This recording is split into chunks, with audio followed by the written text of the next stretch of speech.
Hi, Dr. Paul Donovan here, and today, the power problem of losing your temper.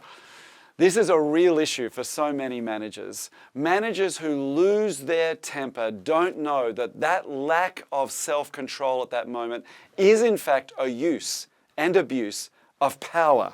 Now, they don't feel it at that moment, and when I say they, hey, I'm also in this boat.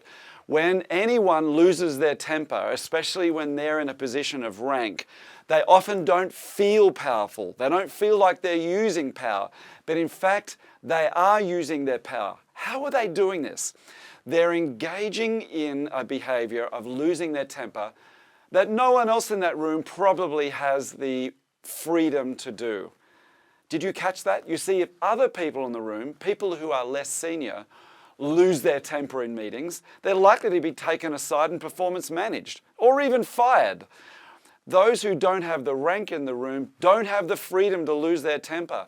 But if you're the boss, if you have rank, then suddenly you've got freedom to lose your temper, and if you do, it is an abuse of power.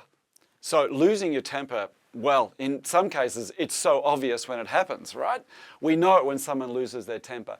But it's more widespread than that. When managers fail to sustain or maintain their own sense of composure, and that's what's underneath this power problem, then they can engage in all sorts of other behaviors which are equally as problematic.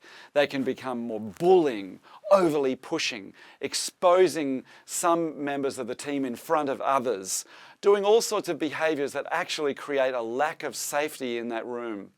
So losing your temper or doing the other things like it when a manager is unable to sustain or maintain their composure, well, that's a power problem. So what do we do about it? Where do we go to from here? Well, in the first instance, if you're someone who loses their temper, you probably feel guilty about it and maybe even ashamed. Now, they're painful feelings, but they're not enough. They don't tend to stop us doing it. So I want to invite you to remember that if you lose your temper, you're a member of a very, very large club called humanity that can lose their temper from time to time. So let's drop the guilt about it. It won't help you overcome or avoid this problematic pattern. The second piece of advice is request help from your team. Now, I know that's going to be edgy, but explain to your team that sometimes you get hot under the collar.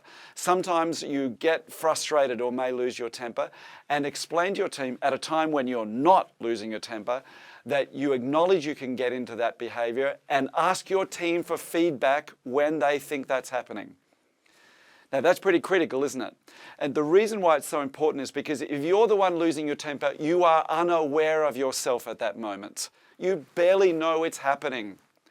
So if you've given permission to your team to give you feedback when it's occurring, then that's a moment when you can stop. Especially they can give you feedback early up in the process. Before you've got to 9 out of 10, 3 or 4 out of 10, if they can give you feedback, you can interrupt it right there. And then we can begin to avoid this pattern of losing temper.